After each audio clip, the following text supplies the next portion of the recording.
I'm Kelly Cote, and welcome to week 7 of our 52-week baking challenge.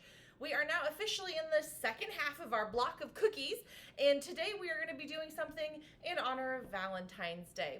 So it's going to be a rollout cookie, somewhere actually between a brownie and a cookie. So a brookie or a crownie, doesn't matter. Either way, it tastes wonderful. And literally the only thing that makes it a Valentine's Day treat is the fact that I will be using a heart-shaped cookie cutter. So any other time of the year, use any other cookie cutter that you want, and you can have a festive, absolutely delicious treat. So let's go ahead and get started.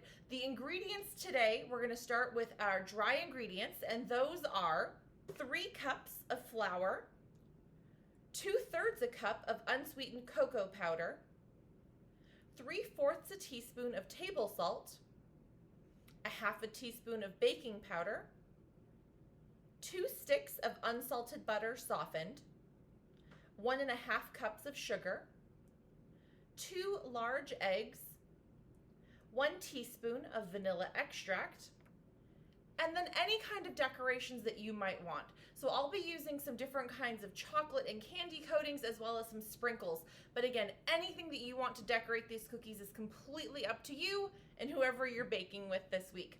So let's go ahead and get started.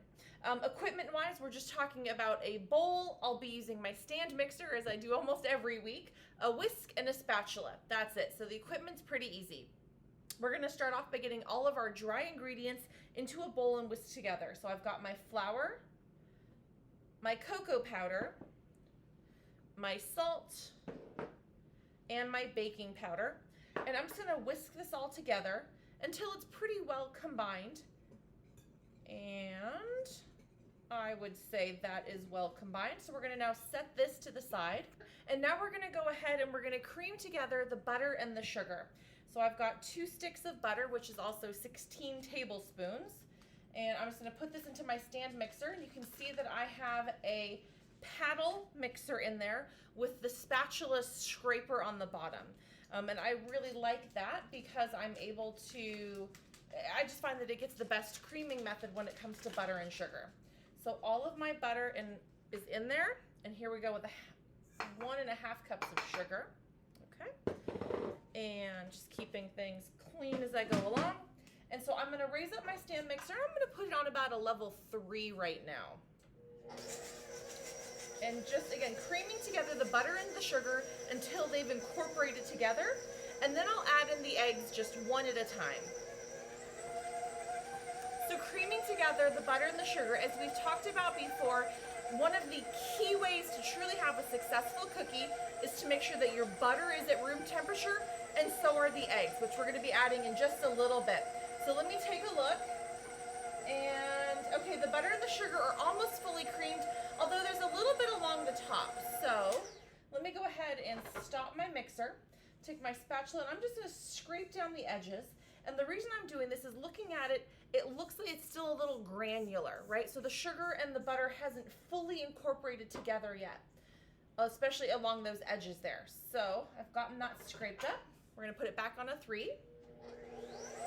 Continue creaming that together. And that's looking pretty good. So I'm gonna go ahead and add my eggs just one at a time. All right, 1 egg is in.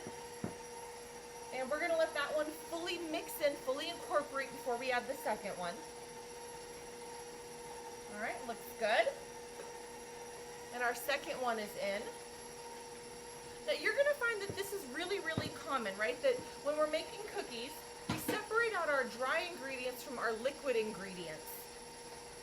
And that's because we wanna make sure, again, that the flavors are and the consistency is completely through whatever we're making. And again, I'm getting a little bit of egg yolk along the top, so let me stop my mixer, lower this down, and again, I'm just gonna scrape along the edges because the whole point of doing this separately, the liquids from the dry ingredients, is to truly make sure that we have a completely blended batter, all right? So back up, and I'm gonna put it back on just a 1 because it's almost there. The next thing I'm gonna do is add in my vanilla, And once the vanilla is fully incorporated, I'll be adding in my dry ingredients.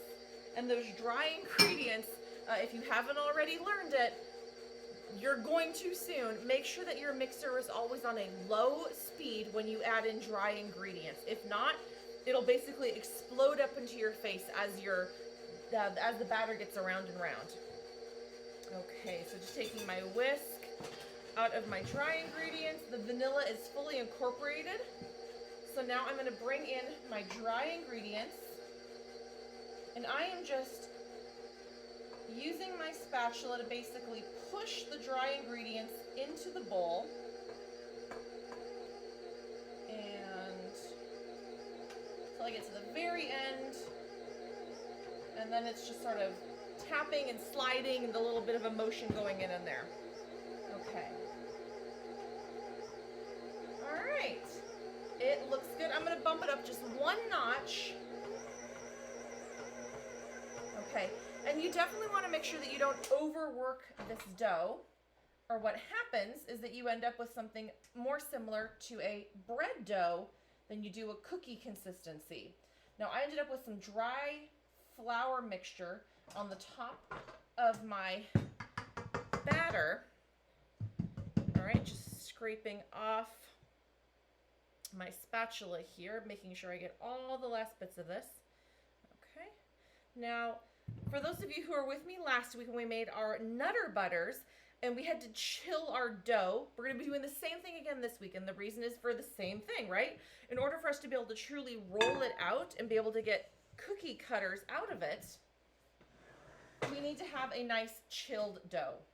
So I'm just getting a little bit of it because it's just slightly some pieces of butter that were on the edges here. So I'm just going to kind of smush and smash that in, similar to the technique I use when I make macarons, right? So it's sort of a flip and smash. And we're just, again, getting all of that in there. All right. This is looking good. So now the next step, the easy step, right, is taking out our saran wrap cling form and getting enough that's going to be able to truly cover your dough. And so if that means you end up doing a couple of pieces sort of cross-section wise, that's totally okay. But absolutely make sure that your dough is in an airtight packaging of saran wrap when you're finished. And so once it's here, whew, that is some sturdy dough. Although I feel like I say that every week. I'm thinking if maybe I'm just not the one who's sturdy. All right, so we've got our dough. I'm going to wrap it in right. This is definitely not going to be quite enough for me to be comfortable with the seal around it. So I'm going to get a second piece of saran wrap. And we're going to put it in the refrigerator for 1 hour. Not the freezer, the refrigerator for 1 hour. Okay. And I will see you after your cookie dough is fully chilled. If you want in the meantime, of course, right, start washing up your dishes that we've just dirtied, and you can flour down your work surface that we're going to be on, and we're going to come back and start rolling out our cookie dough in 1 hour. So I will see you then. Okay, so I've just taken my dough out of my refrigerator, and I've also turned on my oven to 350 degrees so it can start warming up now while I start rolling out the dough. So I'm going to take my rolling pin, my favorite one. It's just basically a dowel here. And I am putting this out on a floured work surface. Now I'm using my countertop because it's just one single slab and that works great. However, if you don't have a countertop that is works well for rolling out, if it's maybe tiled or something else, don't worry about it. You can do this on a parchment sheet, absolutely anywhere. You can do this on a very large cutting board. You can also do this on pastry boards, pastry cloths. You have a lot of options. So this is one of those of whatever works for you is what's going to work for the recipe. So what I'm doing is just rolling this out with pretty even pressure until I get it to about 1/4 of an inch in thickness is what I'm looking for. And as I said at the beginning, the only reason that this is a Valentine's Day cookie is because I'm going to be using heart-shaped cookie cutters. Feel free to use any shape that you want. There's nothing that says that you have to do any one thing over another. You could also absolutely do free form cuts if you want. All right, and I'm just going along. There's a little bit of some unevenness here, so I'm just kind of smoothing everything out, and I'll be able to start using my cookie cutters in a minute. So what I also have ready to go are some cookie sheets with parchment paper. You know by now I am a fan of parchment paper, right? It seems to work just about for everything that I might need it to do. It does it. It's wonderful. So definitely a fan of parchment paper. Please be aware, parchment paper is not the same thing as wax paper. Those are two different products.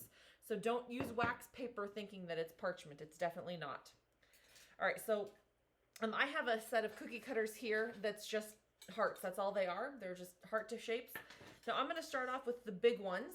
It's about 3 inches wide. Actually, no, I'm going to take that back. I'm going to start with the second to largest one. It's about 2.5 inches wide.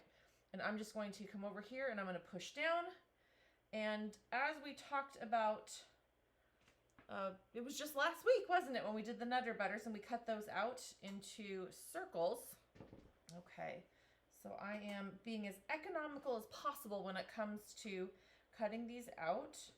Now I do want to try something, and I haven't done this before, so we'll see. I'm not going to do it on all of them. We'll see how it goes. I'm taking a super small heart shape as well, and I want to cut out the middle of a couple of these just to see what happens.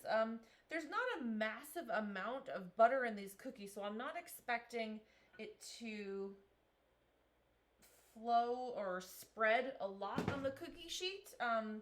It could, you know, you never know. This is another first for me. So this will be an interesting test. But I'm just, again, coming in. I'm going to cut a few of these, and a couple of them I'm just going to cut out the centers. I'm doing this for a couple of reasons. One, I just want to see how it goes. I want to see if it holds its shape on the middle or not.